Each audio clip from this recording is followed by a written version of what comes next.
What's going on, guys? Welcome back to the channel. If this is your first time watching me, my name is Jay. I'm a retired Army Green Beret out of 3rd Special Forces Group. The intent behind this channel, guys, is to share my knowledge and wisdom with the next generation. So if you haven't done so already, like and subscribe to help me reach that goal. I appreciate it. Also, if you're in the military and you're looking for military type advice, guys, go check out Beret I have the Sergeant's Time Mentorship Program up and running. All you got to do is just book a slot, and I'll set some time off to the side. I'll jump on the phone with you and answer and help in whatever ways that I can. I appreciate you. Guys, today I wanted to share an article with you guys that was shared with me through the Discord. If you're not familiar with my Discord, guys, it is a platform, a community that I've created with approximately 80 dudes on there, some of which have already been to selection, some are currently training for selection, and some are currently in selection, guys. And what they do is they get on there, they share tips and tricks with each other, and then they also share articles such as this one with myself. So this article states that the Army is considering a plan to cut special operation by 10%. Now, when I say special operations, guys, I'm talking about your Delta Force, your Green Berets, your Rangers, your 160th, your Civil Affairs, your PSYOP. All that is considered special operation. Now, this article just covers the Army. I'm sure if this plan is adopted and put to fruition, I'm sure it'll affect special operation across the entire DoD. Now, what exactly does this article state? Guys, this article states that the military is considering cutting special operation by 10% because it wants to move away from unconventional warfare and put a more robust focus on conventional warfare in an attempt to combat China and other near-peer threats. Now, since 2001, guys, special operation has been on the forefront on the war on terrorism. And because of that, guys, our size has nearly doubled since 2001.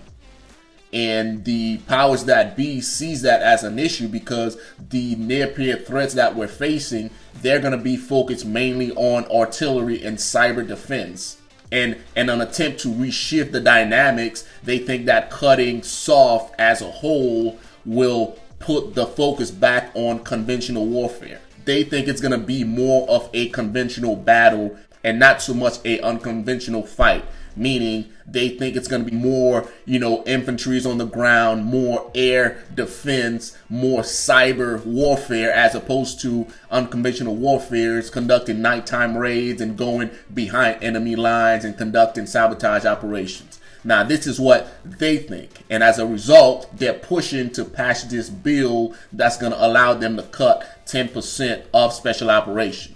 Now, that 10% is going to come from a variety of places, guys. It's going to come from the enablers. Enablers being logistics. Enablers being intel folks. Enablers being EOD. So on and so forth, guys. Now, it's also going to affect the actual operators because they're also looking at cutting down our sizes. Meaning, instead of having 3 battalions full of SF dudes, you might go down to 2 battalions full of SF dudes, all right? And they're doing this, of course, to find money. They need money to put towards the conventional fight. That's the real reason why they're doing it. As of right now, guys, this is a proposal that is currently being looked at and awaiting approval. If it is approved, this can take place in 2025 and continue throughout 2029.